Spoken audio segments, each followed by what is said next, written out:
Hi folks, welcome to another episode of My Life with Robert Burns. Jim Thompson and Douglas Mackenzie here again to talk to one of our cronies from around the Burns world. How you doing, Jim? Doing great, Douglas. Hi, everybody. Good. You had a busy day? Very. 2.5-year-old runs my life, Douglas, as you know. Things get busier. Tonight, folks, we've got with us as our guest a former president and newcomer at Burns Club, and the author of a couple of books and several papers on Robert Burns. Cronies everywhere. Tonight's guest, please welcome Chris Rollie.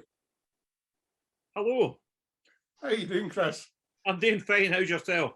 Not bad at all. Nice to see you. And you. What's the weather like in Dalry? I think it's quite stormy now. It was great earlier on, so I got out for a walk over the Mullach and down the water of Ken. I was going to call it the River Ken there, but they don't like that about here. It's the water of Ken, so it becomes a river later on. But I just call it the Burn, and they hate that even more. Well, Chris, I don't know if you've seen any of our podcasts, but we always start with the same question.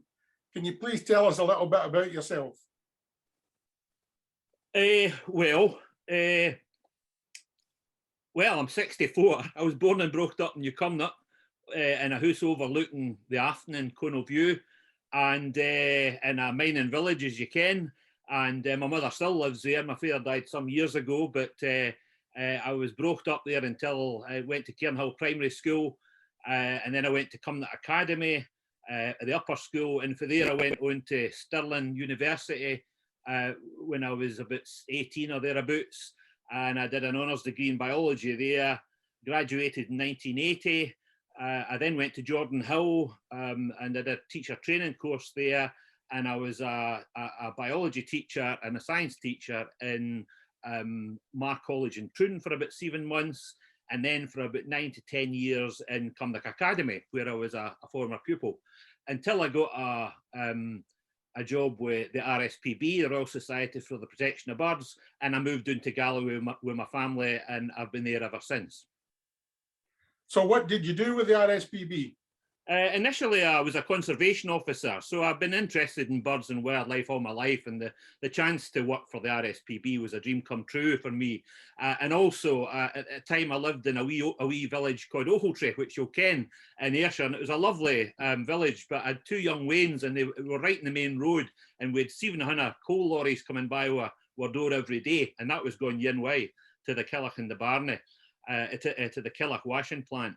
But so I was always going to move somewhere away from the main road, but then this job came up, and Galloway was a dream come true for me. I came down here and I became conservation officer, the first conservation officer for RSPB in Dumfries and Galloway. I was that for 10 years, and then I became area manager, and I was area manager for Dumfries and Galloway until I took early retirement in the very last day of 2018. So I've been semi-retired ever since. I'm now a sole trader. And I do some wildlife guiding for Nature Trek, for Adventure Canada, for whoever will pay me, and I do some bird surveys and nature surveys for various companies. So that's what I do now, and I can thoroughly recommend retirement if you haven't retired if you're watching. And I take it you've enjoyed living in Dumfries and Galloway.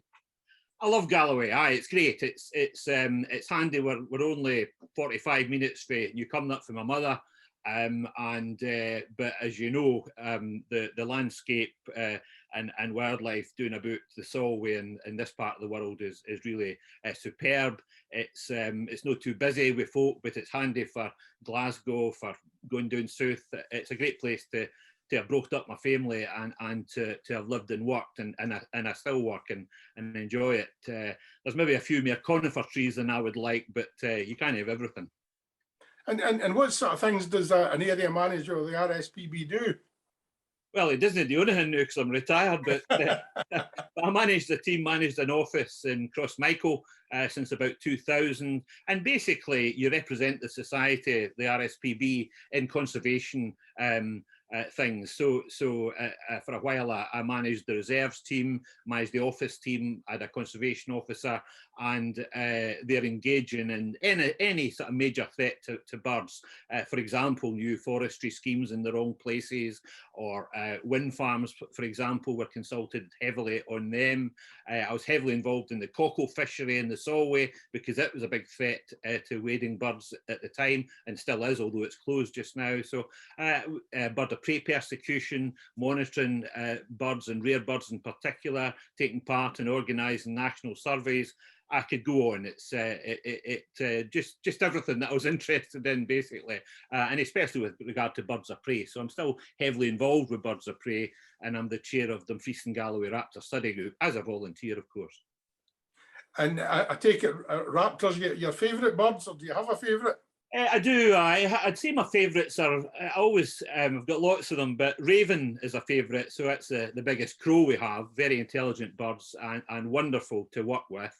And also merlin, which is the smallest of our raptors. It's a falcon, but I like golden eagles, honey buzzards. I love ring ouzels. I'm the chair of the UK ring ouzel study group. And in fact, I'm still the RSPB's plan manager for ring ouzel, which is a mountain thrush that has disappeared for Ayrshire as a breeding species, and from Galloway too, and that's probably why I got interested in them. But I've still got a national role with the RSPB with regard to ring ouzel, and in fact the study group that I organise and coordinate is international now.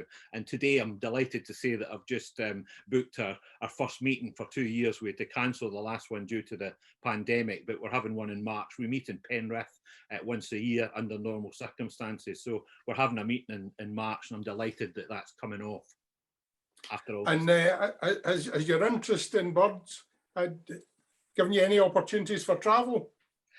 Oh, hi. Well, I'm going to Minnesota in a couple of weeks' time to see Canadian lynx and various other American species, but I'm paying for that. But I have been in sabbaticals to Morocco a couple of times, to the Atlas Mountains, to southern Spain, and also I had a week or 10 days, can't remember what it was. I think it was 10 days. I was meant to go back the following year, but the troubles started. But I went to Syria and had a lovely time in Syria, looking at the passage of, well, looking at all sorts of birds, but in personal terms, I was looking at the passage of honey buzzards in particular, but training up some Syrians in ornithological skills and monitoring and stuff like that. So I very, very fortunate in that respect, and also engaged in a couple of exchanges. One to Latvia, for example. So my job did see me travel, and around the UK. I went to, my holidays tend to be spent abroad, except for the pandemic, of course. But one thing that my job did do was get me to go to various places and various islands around Scotland, Islay and Mull and the Orkneys and Shetland and places like that I would probably never have gone on holiday to, not because they're not wonderful, but because your holidays are limited and I tend to spend them abroad. But my work got me to go to all of those places as well, which was just wonderful.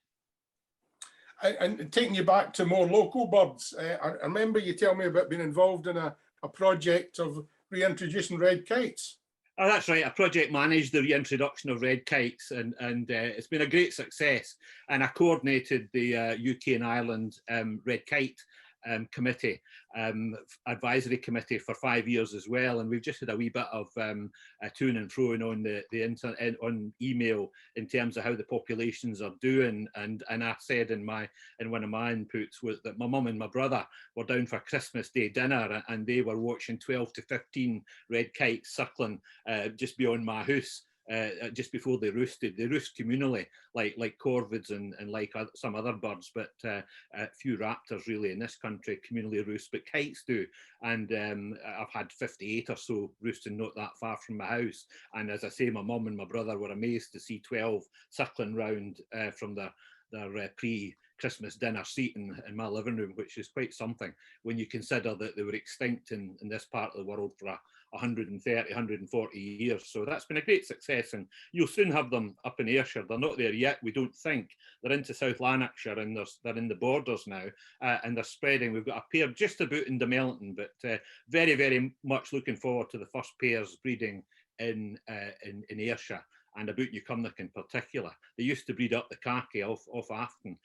I was told that was the tradition in Newcomnock as I grew up. And they're at Sanker. There's a pair or two at Sanker now, or Sanker, but they're not quite in Ayrshire yet. But I look forward to that. But that was a great project and very, very exciting. And you can see the fruits of it every day. When I pull my curtains, the kites are there and they're calling. And it's just great to see them. They just bring a smile to my face. They're such lovely birds and brilliant flyers. I remember it had to be quite a secret project that involved helicopters and all that kind of stuff. It did. It happened in the. That was for the bird's own good, of course. We had the support of all the local landowners and including the shooting fraternity who had to convince that they were no threat to their pheasants, and of course they're not. They're largely scavengers. They can take prey, but very, very small prey, no bigger than your fist. So we had to find a place where we could rear the kites and feed them in a place where they weren't going to get disturbed by passers-by. And it so happened there was a place that I knew of in the forest just near Mossdale. It's called the Secret Cages now because they were secret.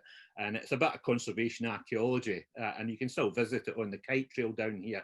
But basically we had, I went up in the helicopter one wet, misty Sunday morning. It was during the foot and mouth year in 2001, and nothing was happening. The countryside was shut, but I was determined that this was going to happen because I was feared I was going to lose the budget for it.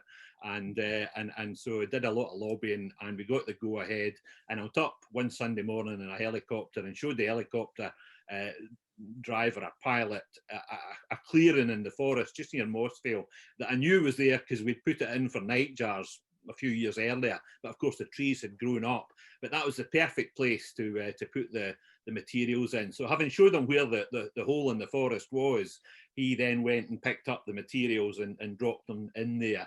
And a friend of mine, George Christie, who is 26 years in shipbuilding in the Clyde, he supervised the building of these cages in secret with the rest of the Raptor study group. So we built two big long sections of cages for kites because the hope was that we were going to have them in estates around Loch Ken, including the forestry, but because it was foot and mouth here, we couldn't, and we were forced to do it in the forest and not in agricultural land.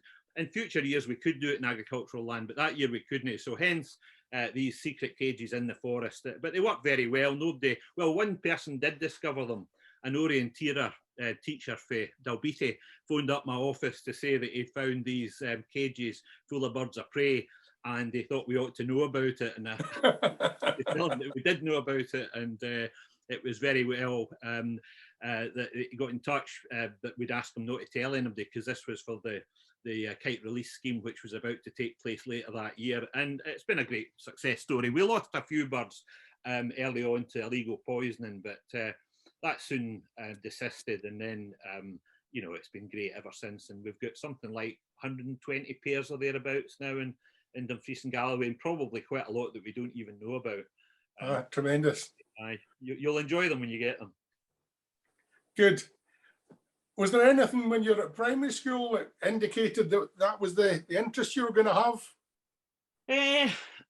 Well, I think the fact that my bedroom overlooked the Afton and the burn was there, and there were, we called them woods, but they weren't really woods compared to the woods that you've got doing about in Galloway. There's no great big oak woods, but the lovely birch woods, and that was before the miners' strike, of course, the various miners' strikes. But I think it was that, and going for birds' eggs and things like that kind of got me interested in birds. And then I saw a talk by Jimmy Begg, who's in our club, of course, lives down at Ayr now, Dr. Jimmy Begg, who kind of inspired me a bit because I'd been looking at birds and I had a bird egg collection like most boys did in the village at the time. But Jimmy had taken it to a bit older than me, and he'd taken it to a different level. And he gave a talk in the community centre just outlining the sort of rare birds and more interesting birds that he'd seen about the Newcomnock lagoons. So that kind of inspired me to broaden my interest in birds and go and look at them out there. And I've never really looked back, but I did a thing on Ulster TV just recently on Scots bird names, In fact, it was on Christmas Day, and they were asking me the same sort of question. And I remember one of the first things that I remember getting interested in birds was when my father was fishing for salmon on the Doon and the Disk and the Stincher.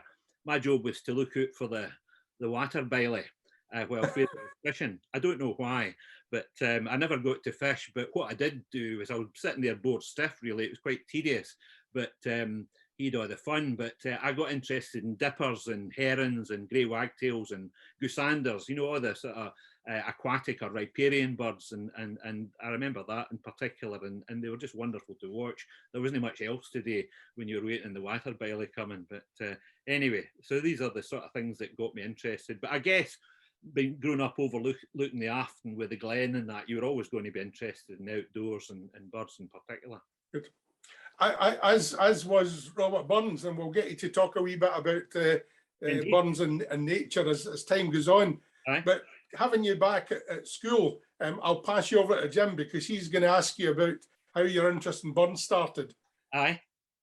It's as simple as that, Chris. How and when did your interest in Burns start? Well, I mean, yeah, it's a funny thing, but when you live in Newcomnock, the Afton's a sort of hallowed place, you know. It's a sort of, even the very name, Glen Afton, and the football team's called Glen Afton, of course, but Burns and Burns immortalising Glen Afton in his Sweet Afton song, of course, is something that brought tears to old men in the village, sort of thing. And I think everybody who lives in Newcomnock or has lived in Newcomnock has a sort of a soft spot or a special place in their heart for the Afton Glen and the Afton Burn in particular, Afton Water. So I think that there's that would stimulate an interest and say, well, you know, who is this man and what did he say about the Afton? And so that would be one of the earliest things. But also, as I say, this capacity that Burns had and still has in Newcomnock to touch the hearts of people in Newcomnock, because clearly he knew the Afton. This internationally famous poet wrote about Newcomnock, which as a young boy, you know, growing up and at school, and of course you would do Burns at school and that sort of thing, but I think it was more that connection that Burns was actually, must have known the Afton. How did he know Newcomnock, and was he here, and had he heard about it, and that sort of thing, I think kind of stimulated that interest. But I don't really remember reading very much about Burns before I kind of went to. I remember reading it when I started drinking, certainly, and that I'll come back to that because I think that's quite important. But I remember I went to my first Burns supper at Newcomnock in the mid-70s. I'd be 17 or 18, and I was probably with my father. I've only hazy memories of it, to be honest. In fact, I've only hazy memories of quite a lot of those early suppers for probably good reason. But it was in the Crown Hotel, which is no longer there, of course, now, but it was a very important place in its day and had some great Burns suppers there. But and I enjoyed those nights, and of course, a teenager coming to beer and that sort of, not whiskey for a good few years to come, really. But that was really my introduction to sort of people drinking in a communal setting, and of course there was the dinner. But what really electrified me was listening to Bob Shanklin talking about Burns in the bar and in intervals and stuff like that, because I got to know him quite quickly. But it was really his recitations and his delivery of Burns in a way that I'd never heard done before, and in a way that kind of, you know, you kind of thought, Christ, that's he's just, Bob's just talking, reciting these poems in the way that he would talk out in the street, sort of thing. And I realised that, and maybe before that I'd found difficulty with Burns, as a lot of folk do. But Shanklin, you know, he kind of taught me that really Burns spoke our language, and really. And so when he was reciting the poems, he just recited the poems in his language. So Burns's language as our language sort of thing, and that greatly helped me in reading Burns and going back to Burns, because I struggled a wee bit with the, you know, reading it, and you're trying to read it in English, but of course, and a lot of it is written in English, but his Scots poems are actually, even the bits that are in English without the Scots words, but if you read them and relax into them in your own tongue, in our Ayrshire dialect, then it makes it an awful lot easier. And it was Bob Shanklin that in his recitations, whether it be Hornbook or the Epistles, Tam O'Shanter or whatever, but he just sat up there and he delivered them in his own mother tongue. And that kind of, well, it showed me that what I need to do is actually read Burns in my own mother tongue. My mother's English, by the way, but the tongue I was born and brought up to talk in the streets in Newcombe, because I grew up, and as I can still talk now, as you can hear. But it was really that was a sort of vital thing. But also talking to Bob about, because and the guys that I met through that, Jim Brown in particular, and Bob Shanklin, and others later on as I developed my Burns career, as it were.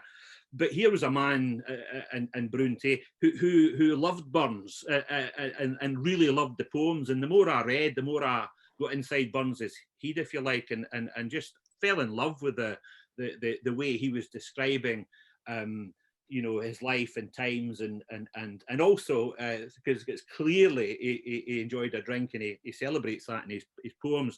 And if you'd had a drink and you went back and read Burns's Kilmarnock poems in particular, the humour in there, and the, you know, you can, as I say, you can get inside Burns's head and get an idea of what he might have been thinking of at the time. And of course, he was a genius in putting it down, but in our tongue. And that's really what got me, electrified me about Burns, and still does, really, because although Burns is revered all over the world for very good reason, it's no for his mother tongue and his Ayrshire dialect, whereas we've got that as well. And I think when you've got that, you can appreciate a side of Burns that we are lucky to be able to appreciate, that these people, the Japanese and the Chinese and wherever they are around the world, can begin to appreciate just how clever he was at relating these universal truths in his own mother tongue.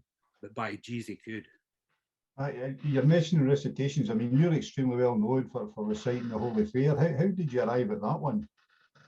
I think it's because, well, all the major poems, you know, the major poems and Tam O'Shanter, but which is his most major poem, and he thought probably his best one, and he's certainly his best known.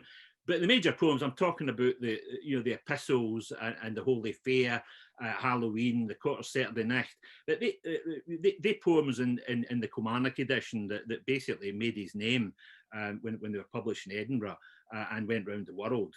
They are just absolute masterpieces, you know, and of his description of the human condition. And the Holy Fair, I think, brings all of that together. I mean, it sort of reminded me when I first read it on Newcombe Gala Day and times at Greenhead when the Tangerine Teaspoonful were up in the bandstand playing away, and the Waynes all get lucky bags, and there was women arguing over there, or talking over here, and drinking there, and there was youngins running about looking for other youngins, and all sort of things like that. A pageant, if you like, very, very colourful pageant. And of course, that's just what Burns is describing in Mauchline Holy Fair, with the religion, of course, which was a far more important thing as part of their gala day, their Holy Fair, because it's when ministers came and preached, and folk come in to take communion and hear the preachers and hear them all vying with each other and have a drink and a chat and get a girlfriend or a boyfriend if they could. And it's that, all of that's wrapped up in the Holy Fair in a very, very clever way. But it's really just Burns having an eye on what was happening that day, going back and writing it down in a way that is just, I think, is just electrifying. Well, you've mentioned Newcombe, and I think it's a sensible question to ask you to tell the people about your journey when you come at Burns Club. Well, I've mentioned the start of it and Bob Shanklin and the importance of Bob Shanklin. And I mean, I went to suppers through the 70s and through the late 70s. Then I went up to university, of course, and and we started a wee Burns club in Glasgow. It became the Rattling Squad Burns Club 1071 in the Federation, so I had a heavy association with that. It was quite an offbeat Burns club, I might say. We met in all sorts of strange places, but it was a brilliant nights. But New Cumnock I was a pretty regular attender of Burns suppers through the 80s, and I can't mind exactly when I was invited onto the committee, but I think it was through my association with the Rattling Squad Burns Club and the fact that I was secretary treasurer of that, and that became known to the committee. I think Willie Gowdy and Billy Hasty and Alec McKechnie, and who's a family friend, and so was Billy Hasty and folk like that, and of course Wally Pearson was my headmaster when I was at Cairnhall Primary School, so and was a great influence on me as well. So and a wonderful speaker, as were lots of folk, and really inspired me in that regard. But I was invited onto the committee in the late 80s, and I learned an awful lot about human nature and about politics, about all sorts of things, in addition to Burns.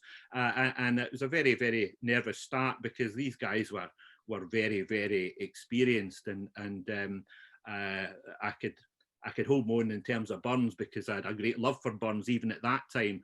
But in terms of skills of life, and they were just something to behold. A powerful group of and very, very clever group of guys. And of course, Douglas was come on the committee around the same time as myself, or very soon afterwards. So that's really my kind of start. And then well, if you're in the committee and you're in the club long enough, then it soon comes time for you to become president, and that happened in 1996, which happened to be the bicentenary year of Burns's death, 200 years after he died in 1796, and I became president that year. And really, that whole year, you'll remember it well. It was just a huge time in the Burns world, and I had the privilege of laying a wreath at Burns's mausoleum in Dumfries, representing New Cumnock Burns Club, together with representatives from Burns clubs the world over, literally, in what was just a special year. And I thoroughly enjoyed that, and of course threw myself into the club, and published the book. The club published the book. I wrote it and put it together, Robert Burns and New Cumnock, as part of that celebration of Burns's bicentenary. And we put plaques up as well around the village. You'll remember we had an exhibition in the community centre, and the whole club was engaged in. We hosted a radio programme. It was either on Radio Scotland or West Sound, I can't remember which, but the club was very, very active at that time, and we certainly took a major part in the celebration of that bicentenary year. So, but of course, you're only president for a year. I did my memory in 1997. It was in the community centre, because the Crown had shut down at that time, or for some reason we couldn't have our supper there. But that was the kind of, and I've been on the committee ever since, and I made fantastic friends through the Burns, New Cumnock Burns Club, but also the Burns fraternity, throughout Scotland and further afield. Well, having spent as many years on the trip committee and organising that, you really need to tell us about that as well. Well, the trips, I've got a T-shirt. I've got a New Cumnock Burns Club T-shirt on, but in the back of one of them, it's no this, and it tells you when they started and where we went. But maybe you've got a better memory of this, Douglas, than I. But it must have been about 1989 or 1990 that we had our first one, which was to Dumfries, and it was just the idea to go as a club and visit. To begin with, it was Burns' place. So we went to Ellisland, we went to Burns's house in Dumfries, we went to the museum if it was open at that time, and then we thought that was great. We'll go somewhere else next year. We went to Irvine and Ayr and different places, and we've been all over Scotland, and it's not just Burns places now. We've certainly been to every place that's been get any association whatsoever with Burns, and we've celebrated that and at the time, and it just became a sort of annual cultural event with great company. To great places, and not just in Scotland, but we went to the North England as well, to Newcastle and Carlisle and those sorts of places, and it's still going, and it will continue again once the pandemic finally sorts itself out and we can go back to doing tours. But again, we celebrated and looked at and learned a lot about Burns, and not just from interpretation at these places, but also from fellow Burnsians and other experts that we met along the way, and who agreed to give us a spiel or a tour or an introduction to this or that place, which has just been superb, and not just in Burns but wider Scottish culture and history have been included in these tours, and they've just been great. I'm sure everybody who's been on them would agree with that. They're a sort of cultural highlight of the year in the middle of May. I haven't been to them all. I've missed one or two for very good reason, but certainly I think for the first 20, I didn't miss any, the first 25. But yeah, and Douglas was on the committee. I think we're on the committee for 25 years or something like that. Yeah. The organising committee, and we had 2 tours because we had a trip, a recce trip to get the thing organised, sometimes more than one, and then of course we had the full-blown trip in May, well, they're just an absolute cultural and historical delight, and great entertainment at night as well, wherever we ended up staying. They started off as a day out, and then they became 2 days out, so, with an overnight stay somewhere, and we've stayed in also Carlisle, Newcastle, Stirling, you name it, Aberdeen, Arran, Oban, all sorts of places, and always well received, and great times.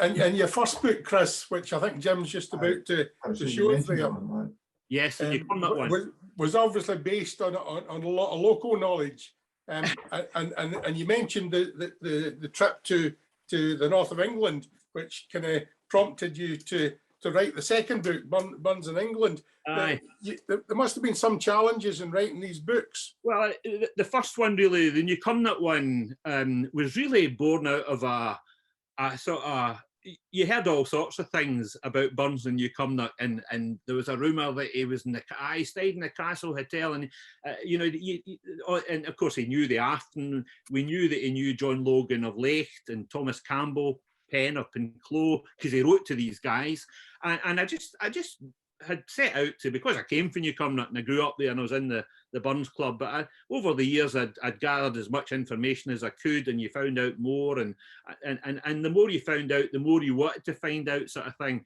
And so I looked in all books, and I looked in all history books, I looked in local history books, I looked in Burns books, and really, you know, it became clear that actually there's quite a lot of connections between Burns and Newcomnach, and you know, I thought, well, this needs to be put together, and I think in a way that folk can see what is true and what might be true and what isn't true, and it was to kind of do that and celebrate Burns's connections when you come there in a kind of systematic way, but in a way that was factual, and where things weren't known but might have been, you could, I tried to point that out in the book rather than say that this was true, because some of the things, I mean, as it happens, there is a connection with Burns and Castle Hotel, and I was able to find that out, that Missy wrote to Logan, care of Mrs. Moore, and Mrs. Moore kept the Castle Inn, and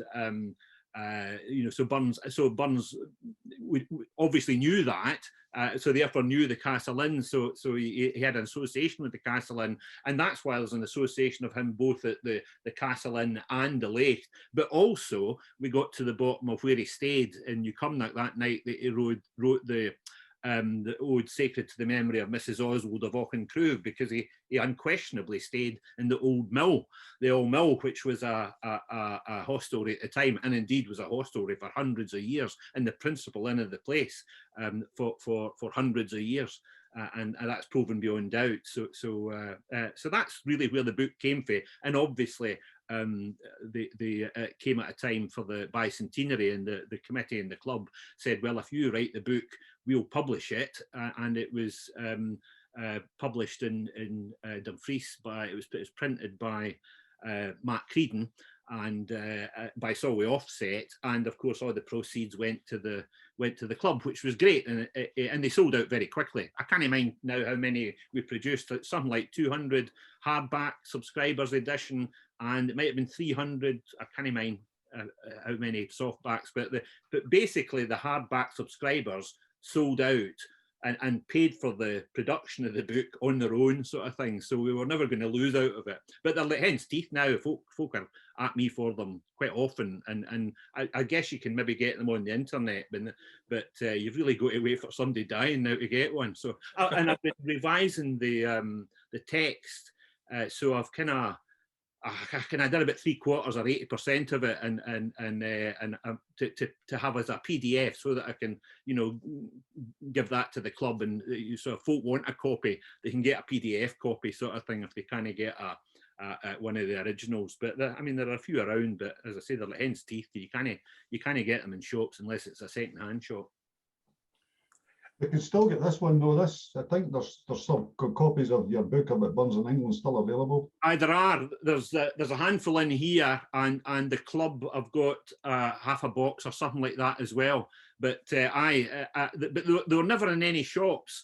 I think they were in a shop in Irvine, but most of them were. It was all through word of mouth or through folk getting in touch with the club or getting in touch with me, and they went that way. They're all over the world.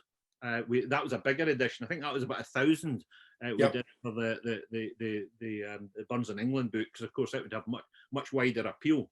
Having said that, you know, quite a number of Burnsians really like the Burns and Newcomnott book. Jim Thompson, your namesake, who's a great friend of mine from up Kilbirnie, Dalry way, member of Kilbirnie Rosebery, probably, and Dalry as well. Haven't seen him for years, but I remember he who was a great friend and a great Burnsian and great knowledge of Burns, but he loved the Newcomnott book in particular because it made him think of Burns and Kilbirnie, you know, in the same sort of context, and get him thinking about that. So some lovely folk met along the way, Colin Hunter McQueen and folk like that, Norrie Payton, and just folk, David Purdy, folk who really steeped in Burns and who know him inside out, and the Burns clubs and the Burns movement assisted me in sort of sharing my interest in Burns with like-minded and folk who were as daft in Burns as I was. And it's not just Burns' poetry, but it's his life and times, of course, as well, because he was living at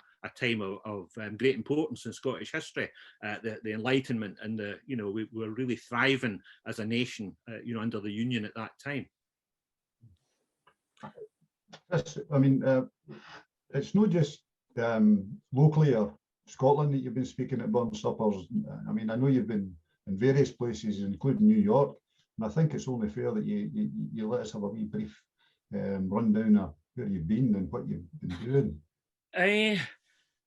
Well, I went to New York in 2008, I think it was, and I was invited to go across. Went across. I'd never been to America before, and but of course I wasn't going to say no to that. So I went across and I gave the mortal memory to the Burns Society of the City of New York in 3 West Manhattan, right in Midtown, 3 doors from Fifth Avenue, in what was the 3 West Club. I'm not sure it still exists now. It's 3 West 51st Street, but it was formerly the head of the Women's Republican Party headquarters, and every Republican president of the last 100 years had spoken in this place, and there was me when you come up to give the immortal memory to the Burns Society of the City of New York. So that was a great privilege and a superb time, and I met fantastic people and kept in touch with some of them. And in fact, I got a Christmas card every year from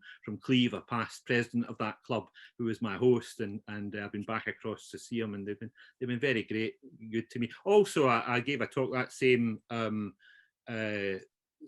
visit. It was in January 2008, but I also was invited on the strength of my performance in Manhattan to go and give after dinner address to the Sons of the Revolution in France's Tavern, which was where George Washington gave the final address to his troops in 1783. And I don't know if you know, but the Sons of the Revolution are the oldest genealogical society in the USA. And to be a Sons of the Revolution or a daughter of the revolution, because they're there as well.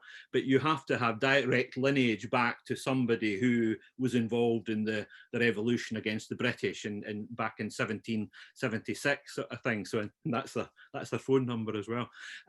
So I gave an after dinner talk, and they wanted me to talk. I said, I think I met him in the bar the night after the Burns. He approached me, saw me in the Scotch bar in 42nd Street or something like that, St Andrew's bar, and he came up and he said, "You don't know me," he said, "but I'm John Hilliard," he said, and I really enjoyed your address last night. I was at the Burns dinner in 3 West. He said, "Would you come and speak to the Sons of the Revolution in France's Tavern down by just near Wall Street in 2 nights' time? And I want you to talk about a little bit about Burns, a little bit about nature, and a little bit about the Royal Dumfries Volunteers, because I gave that immortal memory in the uniform of the Royal Dumfries Volunteers, which of course reformed in Dumfries in around 2000 or thereabouts, so I did that, and I thought, well, I wasn't going to say no, so I went along, and I just had an absolutely marvelous time in New York. So that was great, but I talk all night about that, so I'm not here to do that. But I had a great time, and it was a great honour and a great privilege. I met some lovely people, kept in touch with some of them, and yeah, that was just superb. But I've talked to Caledonian Club in London. Some of these were invitations that I got through David Purdy, of course, who's a dear friend, who wrote the foreword to the Burns in England book, which we might come back to. But he, of course, is a world-renowned speaker. I'm just somebody who likes Burns and is prepared to speak about him. But David, probably in the strength of his recommendation, I went to the London Caledonian Club and Manchester and Chester Caledonian Club and various other places. I used to do a lot of it, but it kind of becomes your life if you're not careful, and I loved it. But there's other things in life as well, and you can become quite consumed by it, and if you're not careful. But of course, some folk like to be, and that's that. But wonderful times, met wonderful people, and great memories. I'm not saying my memories were always great, but I have great memories of all these occasions. You mentioned coming back to the Burns in England book, and I think the interesting thing for me was that up until that point, I didn't really know a lot about Burns ever having been in England, and I'm sure a lot of people were in the same boat. I think that book was quite revealing. And I think that's why I wrote it, really, Douglas. It was the fact that I'm a half English myself. My mother's English. She's lived in Newcomnott since the late 50s or mid 50s even. But in fact, she came up in 1952 or 53 or thereabouts. Yeah, it was the fact that Burns was in England. He was there 3 times. Once just for across the border, across Coldstream Bridge. But one of the times he went down down to as far as Newcastle and across to Carlisle, and I thought, well, I'm quite sure. And I mean, these things were in he wrote a letter, a very famous letter. The only letter he wrote in Scots was written in England from Carlisle back to Willie Nicol, and it's a very well-known letter. And I mean, people who know Burns know he was in England, but actually, I wanted to find out more about his visit to England. Why did he go? Where did he go? Why did he go there? Who did he meet? So I just set about researching that, and I was lucky enough to be working down about Harrogate and down in York and places like that, and I would spend time between trains and sometimes overnight in Newcastle Museum and library and places like that, and I had great contacts through my work with lots of different people in that part of England as well. So, and I put in letters into the newspapers, and I just gathered a whole massive material on Burns. I also went down to see, because Burns kept a journal of his border tour. It was part of his border tour when he had that longer stay in England on horseback. But the Highland tour was in a chaise, with a driver and horses, with his pal Willie Nicol, as it happens. But his tour to England, his trips to England were on horseback. And I just gathered information together, and this journal is still in the hands of John Murray the 7th of John Murray Publishers, who've been on the go since Burns's day, literally, and who have their headquarters in 50 Albemarle Street, and they own the Burns Journal. They gave a lot of their collection, or sold a lot of their collection to the Scottish nation, and it's now in the National Library of Scotland. But they've retained the Burns Journal. But I went down there. Oh, I can't remember when it was, but it was quite a time before the book was published. It'd be in the mid 2000s or thereabouts. And I went down and examined the journal, and I transcribed it. And I realised very quickly that I was only the third person to have examined the manuscript at the time of writing about Burns when I published the book. The others were James Curry in 1800. The second was Alan Cunningham in 1834. And then everybody else, until me, had just basically copied what Cunningham or what Curry had written. So there was all sorts of gaps in it. Professor Delancey Ferguson, who is, to my mind, the greatest Burns scholar that's ever been, he's dead now, but he transcribed the journal, but not from the original journal, from photostatic plates that were sent across the Atlantic to him. He was based in North America back in the 1940s or then abouts. So he didn't have the actual journal to work from. He worked from these photostatic plates. And John Murray very kindly gave me a copy of those same photostatic plates, in addition to giving me access to the journal itself. So, and these sort of things in Burns, I mean, Nigel Leask mentions this in the Oxford Book of Burns Prose, which was published a few years ago.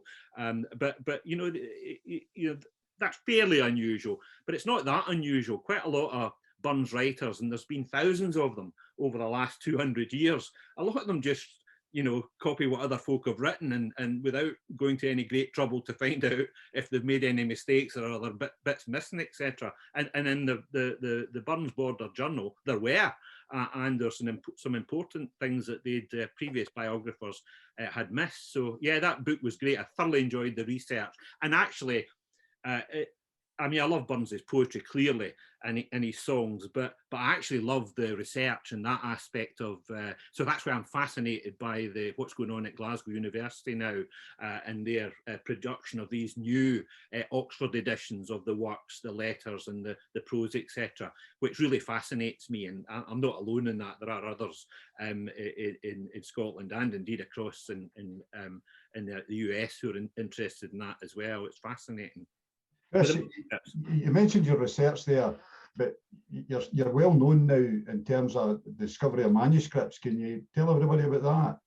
Aye, well, that was just a sheer chancy thing. I was actually covering for a minor throat operation in the house, and I got a phone call from Marion Campbell, who I knew through bird circles down here. Not Burns circles, bird circles. She was in the Scottish Ornithologist Club in the RSPB, so I knew, and I also knew she was part of the Campbell family who own Dolhana Estate, and have owned Dolhana Estate since Burns's time, for 400 years, in fact. And Angus Campbell, still with his wife Alice, own the estate. But essentially, Marion phoned me up and said, Chris, she said, I've got a set of Burns books that I'd like you to have a look at, and you know, they're leather bound. They're very sumptuously bound, and I was already thinking, you know, how many phone calls have I had like this, that if somebody's got an old Burns book and it might be worthwhile or whatever. I mean, Marion wasn't thinking financially at all, but knew I was into Burns and knew that I did a bit of Burns research and that sort of thing. But it was keen for me to look at them, and I kind of said, well, some of these books are lovely, and she said there's facsimiles in them, but they're illustrated, they're extra illustrated, she said. But also there's something she said that kind of hooked me. And obviously I was off my work with this throat recuperation anyway. But I said, she said, I'm telling you what, we're going up to her and her niece were going up to Glasgow the next day, and then on out to Argyll, where they had a house out there. The family had a house down the Mullaghtyne. And she said, I can come up and drop them off with you, and then I'll pick them up the next day. You can have a look at them overnight, and then we'll pick them up next day and we'll go on. So I said, aye, Marion, I'm off work just now. I've just had this operation. So she came up with a cup of tea in the living room, and she gave me this bin bin liner with 6 Scott Douglas volumes. I was very familiar with the Scott Douglas. He's a great 19th century Burns scholar and publisher. You know, he published like one of the best sets of Burns works that there's ever been, and to this day. But anyway, so it was a set of 6 Scott Douglas works of Robert Burns. They were beautifully bound. They were extra illustrated, so they had wonderful illustrations, but there were extra illustrations in there as well. Anyway, so once they went away, had a cup of tea, and I emptied them out onto my carpet. And within about 10 or 15 minutes, I could see that these weren't just an ordinary extra illustrated version of Burns's works, but there were some original manuscripts in these books, and some of them were in Burns's hand. There was a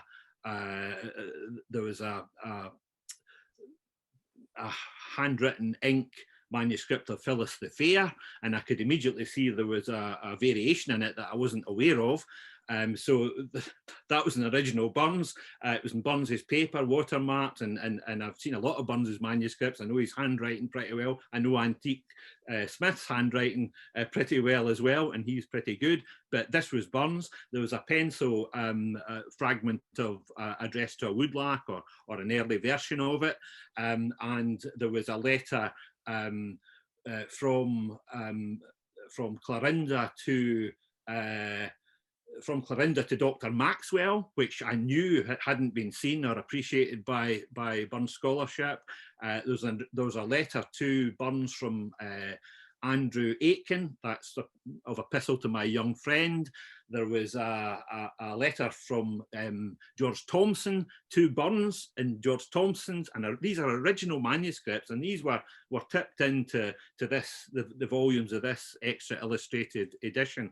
And quite simply, it was that, and I phoned up Marion within about 20 minutes to say, you need these are really, really special, and you know, you need to be very, very careful with these, and you know, we need to get them to you know, I'm telling you, I'm certain that these they include absolutely genuine Burns manuscripts, letters to Burns. The seals were still on some of them, etc. And it was just remarkable, because George Thompson, Burns' publisher, for example, he destroyed all these letters. So the letters that we have now from Thompson to Burns are what Thompson decided he would let James Curry see. And there's only one letter remaining that Thompson wrote that Burns read as Thompson wrote it, and that's the one that was in this book. It's been lost for 100 odd years. Scott Douglas was aware of these manuscripts, but hadn't copied them all. He referred to some of them in his editions, but here they were, so, you know, Cooper Hay got involved, and I took photographs of these, and I studied them and worked on them, etc. And I let Marion know, so the family decided what to do with them, and ultimately they were sold by Cooper Hay, and they're still in Scotland, I believe. I got to meet the new owner, and that's where the tale starts. But just by a lucky chance, I mean, as I say, I've had lots of phone calls and conversations with people who have got wonderful old Burns books, but frankly, 9/10 of them are worthless, or next to worthless. But these were almost priceless, and certainly to a Burns scholar, they were priceless. So I worked on them. I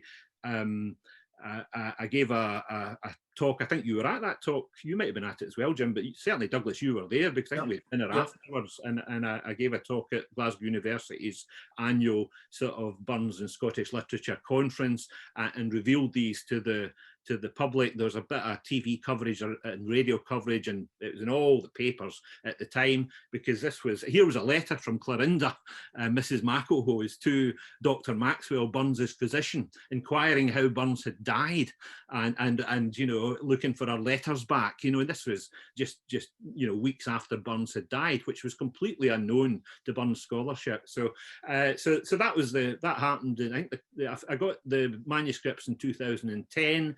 I gave the talk at the conference at Glasgow Uni in 2013, and ultimately I produced a paper which was published edited by Bill Dawson in the Burns Chronicle in 2018. So they're all there in the Burns Chronicle of 2018, or what was left of the paper when it was published. But it's just absolutely fascinating. So and a great. I mean, I just loved it. I'm steeped in that sort of thing, and I'm very, very, very fortunate. I remember Professor Ken Simpson, because I got in touch with Ken straight away and said, "You'll never guess what I've got here, Ken." And he said, "Well," he said, "You know," he said, "Chris," he said, "academics would spend a lifetime on those manuscripts." He said that would be they would make their career on that sort of discovery and that sort of elucidation. And you know, so well done you. And he gave me great support, as did Jerry Carruthers at Glasgow, and invite me to speak about them at the conference, etc. Yeah, it was just a very, very, but just lucky being in the right place at the right time, and being friendly with you know, the family who with that Newcomnock connection as well, which is complete serendipity. But yeah, I'm sorry for going on about it, but it was a really exciting chapter in my life. It's a great story, Chris. Yeah, it's worth going on about. Unbelievable, but it's true. But just going off the track a wee bit, you mentioned the Dumfries Volunteers. What's your involvement with them, and what's the purpose of the Dumfries Volunteers? Well, Burns, of course, in 1795, when you know, France and war with France was threatening, and threat of invasion from France and all that sort of thing, and we had you know, this Haughty Gaul invasion threatening, let the loons beware, sir.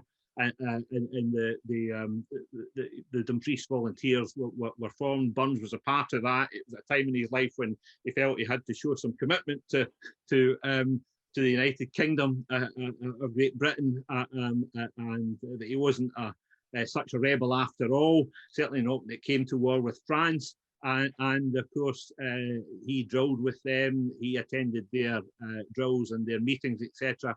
And these volunteer groups sprung up all around the UK, especially in coastal towns, because that's where the trouble was likely to come from, coming from France. So I don't know who had the initial idea, but our Colonel, Chris Lyon, who is the Colonel of the Royal Dumfries Volunteers, it came out of the Howth Club, and of course I gave the immortal memory, and I'm an honorary member of the Burns Howth Club in Dumfries, as I am of Dumfries Burns Club as well. And he invited myself and Jim Brown, a great friend of both of us, and a great speaker in Burns as well, and a great knowledge of Burns, to become founding members of a reformed Royal Dumfries Volunteers, with Les Byers and David Baird and various other friends and cronies from, but all people who had a great interest in Burns's life, and you know, rather than any great skill any of us had, or you know, academic achievement or anything like that, what was required was a deep love and knowledge and interest in Burns and Burns's life and times and that sort of thing. So it had to be small. It was I guess it was a sort of select group, if you like, because it had to be, because we met in Burns's house in the Globe and had our dinners there. So it was restricted to 9 or 12 members or thereabouts, maybe a few more, but only so many could get in at one time. And so we went, and Rab Wilson of Newcomnock as well is a member. So 3 from Newcomnock. And it's, I don't know quite when it started. Chris could tell you that, but early 2000s or thereabouts, and have an annual dinner. And we've met also as a joint dinner with the Crocallan Fencibles, of which David Purdy is a leading light, and we've had joint dinners with them as well. And there's not been one now for a couple of years because of the pandemic, but there's not been one of a lot of things. But yeah, we just get together. We have a great dinner, and then we chat about this, that, and the next thing. Various folk do some recitation or some songs, or we. I mean, some of the discoveries that I made now and again, I've given short talks in them, and of course there's nice food and drink to go along with it, sort of thing, and all in Burns's house. So what can be better than that? I actually think that legacy of Burns is often underrated. Burns would, I think, some of the sort of highfalutin folk think that Burns would never have went to a Burns supper. Absolute nonsense. But Burns's works and these songs and poems are wonderful, and they're immortal, and they'll go on forever.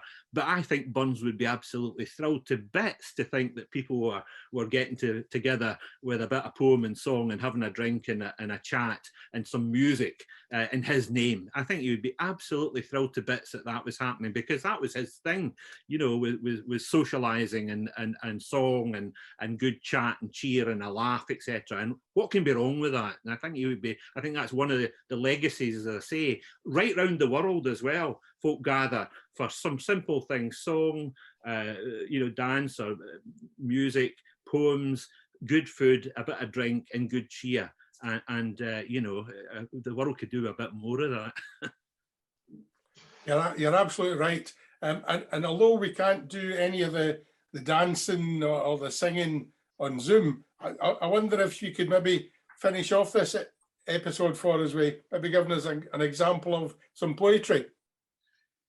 Well, there's so many, but you mentioned the Holy Fair earlier, and I think that there's two stanzas. I think this is where you asked me about why the Holy Fair and what.